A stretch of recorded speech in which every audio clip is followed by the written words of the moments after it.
G'day legends, I hope that you are having a fantastic day and also having a fantastic Monday beginning of the week. Now of course legends, we have a lot to go over. Of course we had a special release video yesterday, so we didn't do the maps, but we will catch up on yesterday and today's maps. And there are some changes. We have both Russian and Ukrainian changes.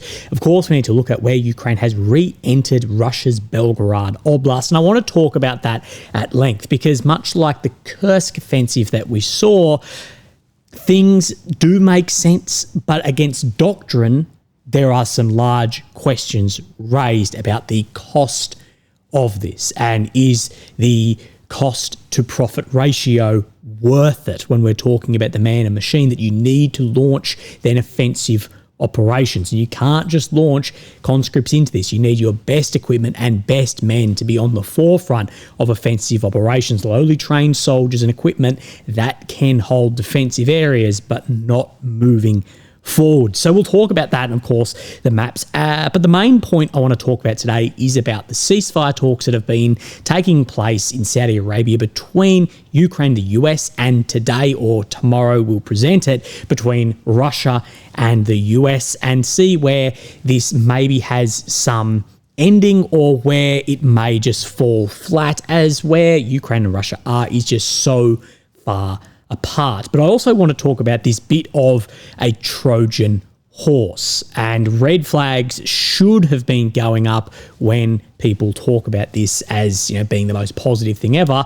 I'd say hold back just a second. Now, Politico report this, that China is considering joining the potential peacekeeping mission for Ukraine being spearheaded by the European leaders. Of course, the quote coalition of the willing. This doesn't just take into EU partners, it's also Canada, the UK, and other countries have stuck their hand up, including Australia also.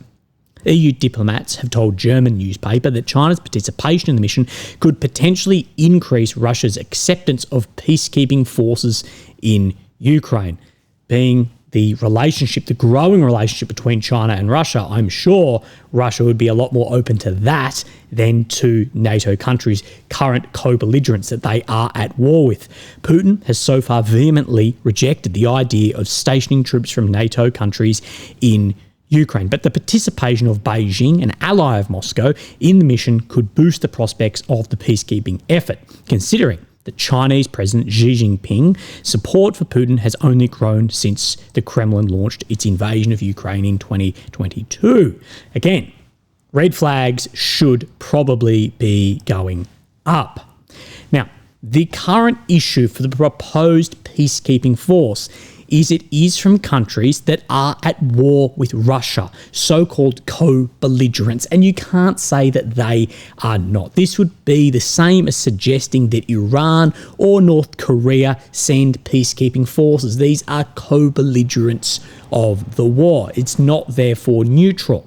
And are these NATO troops, as part of the coalition of the willing, the peacekeeping force, would they be willing to slot a Ukrainian artillery crew if they fired a shot into Russian lines?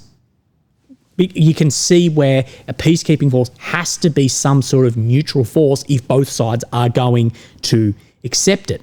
And also, what is going to happen if Russian fire a shot in? Are they willing to, fire back there? I know it's for deterrence and by proxy, I guess, some level of security guarantee Article 5, but this is by no means what's proposed, a neutral force.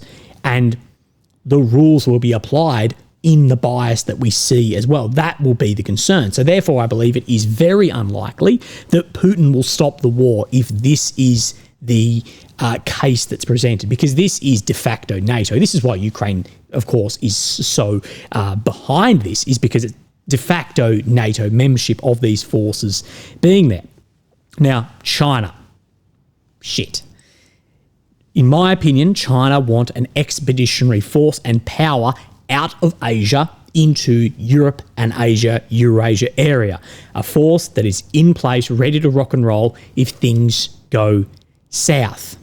And I'm very sure that the Chinese would bring in a lot of weapons and a lot of power, and I'm sure that that's probably a lot more than the entire EU as well. That may look fantastic on paper, but again, I'd be keeping an eye on China with the absolute growing power. And if you want just the best example of where China has gone from an industrial powerhouse to a technological powerhouse, just look at Chinese vehicles. I remember a decade ago looking at those, the Great Walls or the Sangyong or whatever they were called, absolute Chinese shitboxes. And then you look at like a BYD, like the new Chinese EVs that are taking over our market.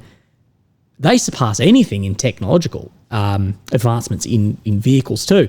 So be very, very careful. What I would say is, what interest does China actually have in ending this war? Of many states, China is one to benefit greatly from this. Russia in their north, or basically along their top, they are being weakened and will rely more so on China, and China for its industry, and China will get then cheap energy. Also, Europe and America, they are being weakened by this also, and lines are being drawn, and frictions are then evolving. So again, you can see where, with what we see as China's massive growth, why there should be concern around this. And Trump is shit scared of China, and I do not think he will be behind this, because China's largest problem in some sort of protracted extended war is it doesn't have, to a great extent, expeditionary power in areas especially like Europe. This is why America has so much interest in Europe, and America, in my belief, should not be looking at pulling out of NATO. Is, again, then America could be just basically an isolated island. They need power into that area of the world, and NATO does that for them. A lot of NATO countries, yes, NATO for them in Europe is a defensive alliance. NATO for America is an expeditionary arm of power into Eurasia. It is very important. Now, what would be the best option in my opinion? Well, in my opinion, the best option is India, not the UK or Germany. I mean actual India, although some of these eventually will be part of India, I guess, anyway, on the current trajectory. But there is the balance here. Okay, so India's leader, Modi, he has maintained throughout the war diplomacy with both Russia and Western partners. And they have a balance of Western and Russian military equipment, looking for then fighter jets from then the West, looking at anti-ship missiles from Russia. They have a balance here, but what that means, what that balance gives us, is that the head cannot just be cut off regardless of what the West or Russia do if they were a neutral state in between. Their economy is heavily balanced as well between Western trade, aid from other areas, and participation, of course, in BRICS, of what Russia is part of. So you have a bit more balance there.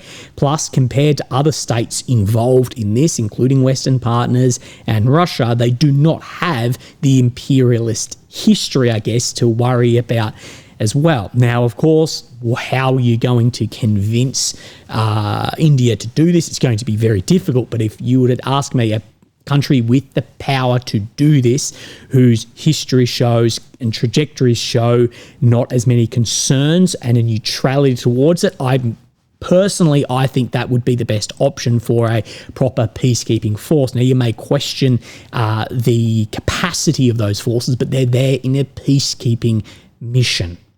Again, wait and see. But let's talk about then these ceasefire talks. And this comes from the BBC, but it's been reported everywhere. A deal in the desert. US and Ukraine meet ahead of Russia ceasefire talks. Of course, this took place today, or at least my time, and the Russia-US talks will take place tomorrow, so we'll update you on that. US negotiators are holding talks in the Saudi capital of Riyadh with their Ukrainian counterparts and separately with Russians on Monday. So Russia and Ukraine, they are not meeting. Although they're already there, they are not meeting. Washington's aim is to bring about an immediate partial ceasefire to war in Ukraine, followed by a comprehensive peace deal. Of course, Ukraine is very open to a ceasefire. Russia is also open to a ceasefire, but what they're saying is this needs to be lasting and comprehensive into then full peace. It needs to end there, not just a delay, because what Russia is saying is exactly what Ukraine was saying for the first years, is any ceasefire will just allow them to rearm. And of course, Russia, with primarily the most initiative on the battlefield, a ceasefire, a pause, does not help the one who has the initiative. It helps the ones on the back foot. That is why Russia is not open to that if it's not leading to a complete peace. So, could these talks produce a breakthrough? So many are hoping for? Well, it depends who you listen to, okay? Again, Trump, his personal envoy, Steve Witkoff, who of course has been copping a lot of flack after his discussion on Tucker Carlson. We can go through that if you'd like. But he says, I feel that Putin wants peace. I think you're going to see Saudi Arabia on Monday some real progress. Dmitry Peskov, a Kremlin spokesperson, has dampened expectations, saying we are only at the beginning of this path. Again, overnight there has been drones flying everywhere, and BBC here report Kyiv suffered one of its heaviest attacks from Russian drones. Ukraine's President Zelensky has said we need to push Putin to give a real order to stop the strikes. The one who bought this war must take it away. We do know that there is somewhat of the bare bones of a ceasefire on strikes against energy, infrastructure, civilian infrastructure. We don't know exactly how that looks, but at this point in time, we don't know because we're seeing shit go over. We're seeing oil refineries on fire. We're seeing energy facilities and gas lines blown up. We're seeing infrastructure struck. So we're not really sure, are Ukraine and Russia just blatantly ignoring this as previous ceasefires have seen anyway when we look pre-22, or is it within line of maybe what we haven't seen yet of what can be or can't be struck? Kremlin, meanwhile, seems to be in no rush to sign up to a ceasefire, with Putin adding on numerous nuances or preconditions. Now, why is there then dragging the feet and no rush for this? Well, it's because time at this point in the war is in Russia's favour. Remember, everyone called me a Kremlin shill for suggesting this, that time is in Russia's favour. Now, no one questions this except for a few that Russia is winning the war too slowly crowd, which protracted linear warfare doesn't really work like that. There's old posters from World War I going, oh, this is going to be 100 years away. And then things went. Anyway, Putin knows that the US administration and Congress, they have little appetite to send tens or hundreds of billions of dollars more to Ukraine. And we know that Ukraine is burning through their previous US funding and stocks then allocated. Putin knows that if he drags his feet, he makes preconditions towards Trump that seem reasonable, of course, being the party that has the initiative, that he needs to make this optically to Trump look then reasonable, showing Trump that he is still willing, so playing an informational game here too, that I'm willing, these are my, quote, reasonable demands given the initiative on the battlefield, but making these then to delay and further increase his position of power currently. That is exactly what I believe is happening. Dragging feet, get into a better place because the US doesn't have the appetite for more funding. The US has appetite to end the war, and being from a position of power, you dictate some of that nuance or precondition as well. Russia and Ukraine are not sitting down at this and equal positions on the battlefield.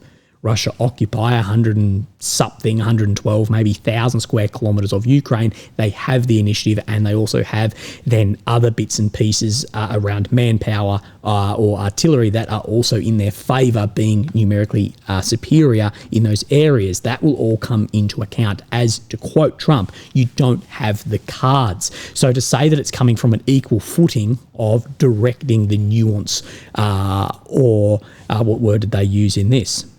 The nuances or preconditions, that is incorrect. But what came of these talks today? Well, it's been pretty hush-hush. Rustem Umarov has said, we have concluded our meeting with the American team. The discussion was productive and focused. We addressed key points and included energy. Zelensky's goal is to secure a just and lasting peace for our country and our people, and by extension for all of Europe. We are working to make that goal a reality. So we don't really get much out of that. Looking for energy, ceasefire, better protection. Realistically, we don't really know. Both sides, Russia and Ukraine, have carried out hugely destructive attacks on each other's infrastructure. Moscow has sought to plunge Ukraine's population to cold and darkness by targeting its electricity generation, and Ukraine is striking then production facilities of oil and gas to try and then choke Russia's economy. Who has been more successful in this destruction? It has been Russia. It's dealing with a much smaller country. It has gone over many years as well and can reach all parts of this. But there are real effect on Russian economy, but not the same way that many people think. Look at my interview with an economist about this. It's been about 7%. But Russia's war aim is to destroy Ukraine's potential so that NATO and that policy of joining NATO is then off the cards. And I would say at this point in time, Russia has potentially been successful in that, with the US saying, no, NATO is not in Ukraine's future. But what may we see? That's still on the table. Ukraine, they want to destroy both potential and that potential leading to capability on the front line. So they want to increase the cost on Russia, therefore maybe having a withdrawal on the front line.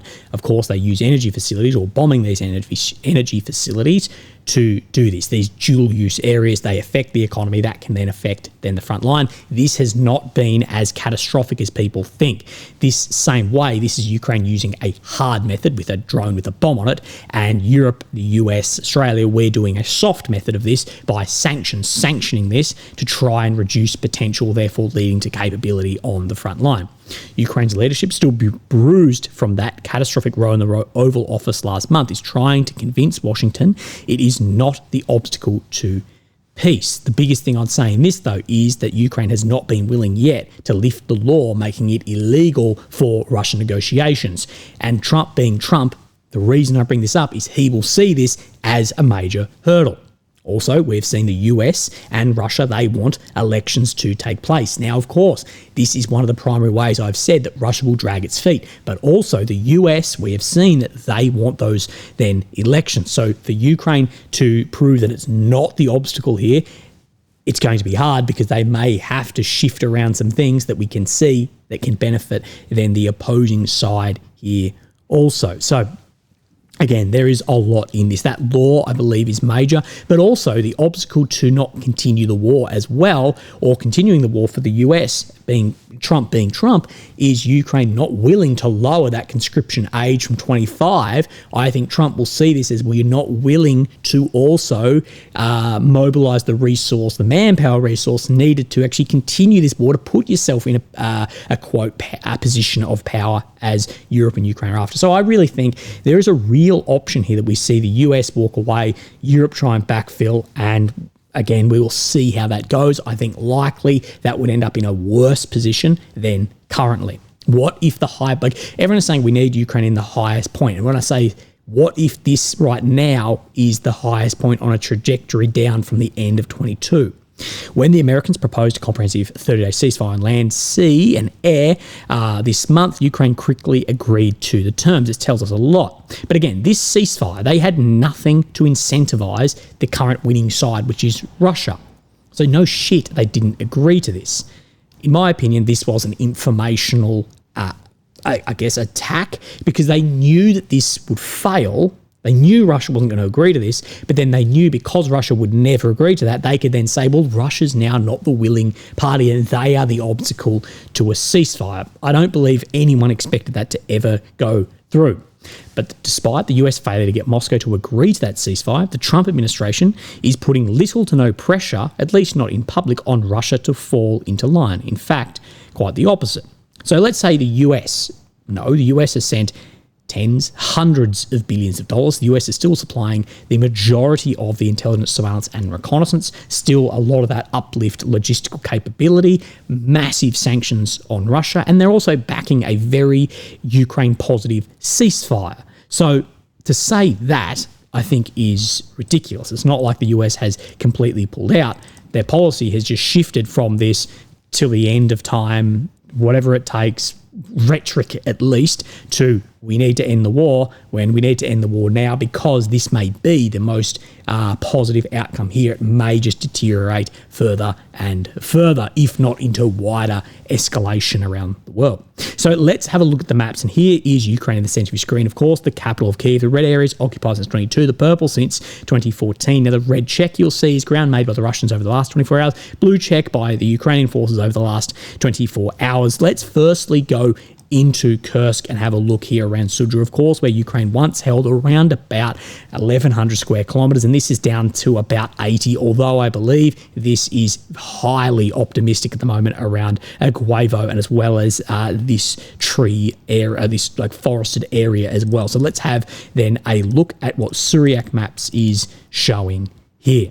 So this is the map update yesterday, and this is the forest area in here, saying that this has now come under control. Of course, this red dot that we see here, this is Gorbachev saying that this has also come under control. In the last 24 hours, Russian forces entered Sumy Oblast from a new axis, trying to consolidate the first houses of this Volodymyrivka. So we're talking up, this is the Basivkia front, and then just to, I believe, then the west of here, down when we have a look, we're looking for the road, this Volodymyrivka, that the Russians have also crossed in here, according to then the Syriac maps. So wait out on that. This area is a bit unknown at the moment because Deep State not showing Ukraine's movement into Belgorod either. But Basivkia here, this threat, of course, is this road of life or road of death. Now, this is Basivkia, this red dot in here. Russian army took control of 85% of Basivkia. Of course, the grey zone is showing that movement.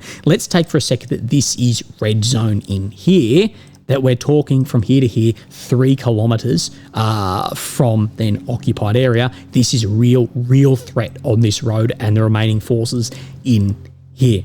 Again, at this point in time, given the kilometer squares, the strategic value of this, I can't see why there's a continuum of holding on to this unless pulling out would be even more costly.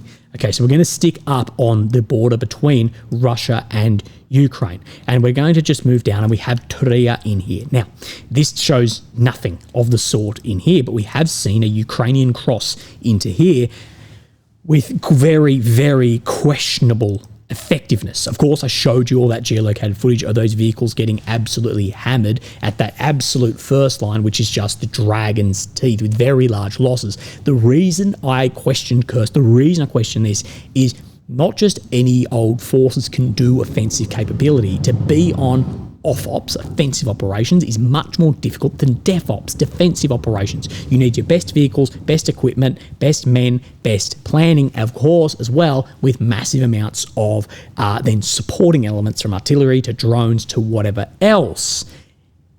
So these are your best forces crossing in here, just like in Kursk. And we saw the amount of that machinery, man and machine, getting then eliminated. So we see from Marine here, we see this blue crossing up into Demidovka, Belgrade front. In the last 48 hours, the Ukrainian army entered the southern part of Demidovka. So many are saying that this has actually come under control. A lot of Russian pages that I'm looking at, they are saying, yes, this area has come under occupation, but no one was living here during the war due to the how close it is in the vicinity of then Ukraine and that border. Again, on that, I don't know, but again, I don't question the tactics here. I think the tactic and low-level strategies to try and relieve areas up in here and create a new area. But when we zoom out further and we look at the front line as a whole and the areas which this may jeopardize with a large amount of your best equipment and most highly trained being lost, and the advantage, the inherent advantage that Russia have when you're crossing into their territory, therefore you're surrounded on 3 sides. We see, of course, then choppers brought into play here. Questions and red flags start going up for me when I look at what the attritional protracted warfare doctrine says rather than optics-based command. There's a lot of claims that 3 Russian helicopters have been taken out today in this direction. Same as all the claims around. A lot of this, we wait to see something on fire or a self-confirmation on this, and there is nothing of the sort yet other than Twitter and Telegram posts. Now, continue our way. We're going to stay in the north actually a fair bit today. So we have then Vovchansk, of course, where Russia has then crossed the border into Kharkiv Oblast and is occupying these areas. I believe that Russia will try and make equivalent sized buffer zones in Sumy. I think that makes sense towards the doctrine of fighting a war like this. Then we see, according to Syriac maps, that during the last week, Russian army managed to recapture a series of positions northeastern part of Vovchansk.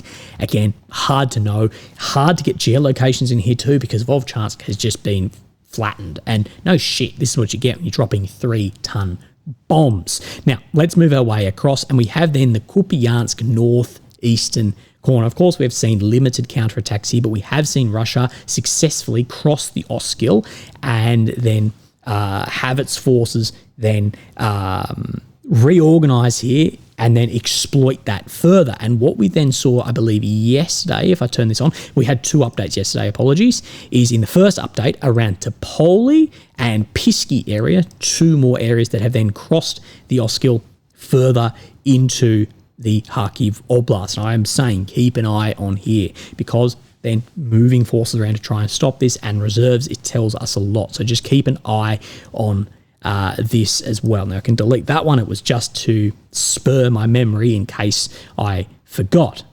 But let's move our way down just a little bit to then Kupyansk, and then we'll look at where Ukraine has made some ground back on the second update then today, or last night at least. So then we're talking then Kupyansk here. So what we're looking at just off this map, this is Kupyansk down in here. So in this sector, just to the south of Thankyou, but again, this was never shown as red on this map, and as well around Zapadne as well. Again, never shown, because this road, see this? This is this road in here. This is one of the problems we get with these maps, is because we can't confirm, if not all maps and geolocations showing it, that the Russian forces were ever in that area.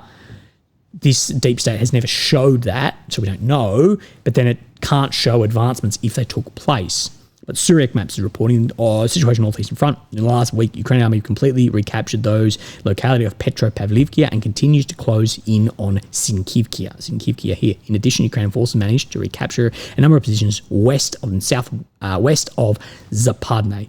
So again, this is Zapadne, this dot up in here. This is Thankyou here. So of course, the difference is Deep State never showed that these came under Russian control, so I can't show that back if that took place.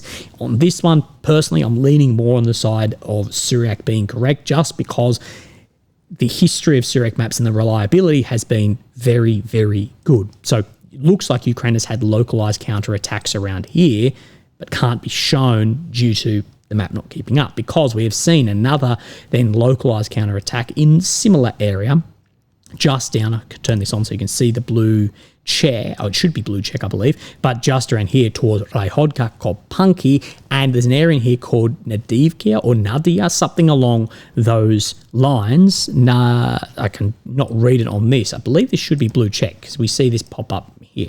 But what we've spoken about is Syriac map has showed this area coming under control over the past couple of weeks by the Russian forces. We've been reporting on it out of Raihodka. If you watch me, you'll know that. And now this attack then back in like this, okay? And this is then confirmed, excuse me, by Syriac maps. Last 48 hours, Ukrainian army recaptured the locality of Nadia and a series of positions east and north of Zeleny Hay. In addition, corrections were made at Kopanki, Persha which are contested since weeks. So in this area in here, so let me just move this map across a little bit so you can see. And then, of course, we have areas like Kopanki, is this red dot, Persha which is this dot, as well as this Zeleny Hay.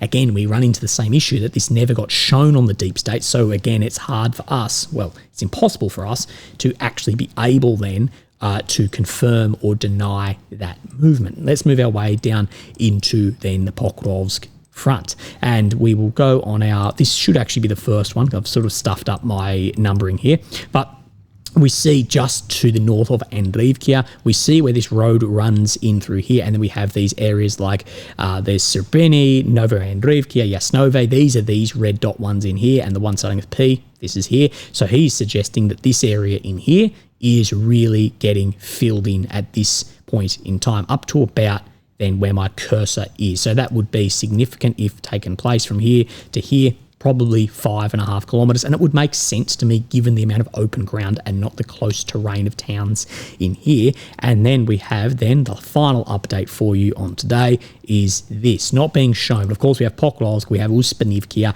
Pokrovsk front in the last 3 days, Ukraine army launched a series of attacks north of Uspenivkia and managed to re-enter the first houses of Solone from this axis. So this is not being shown. So of course, we have this mine quarry right in here, as you can spot, and then Solone. So he's suggesting that the Ukrainian forces have pushed, let's go from grey zone into the first properties here, about 2.5 kilometers, or from red zone, about 1.4 kilometers. So wait out on any updates on this. Anyway, legends, I hope that you have a fantastic day, and I'll speak to you tomorrow. Thank you.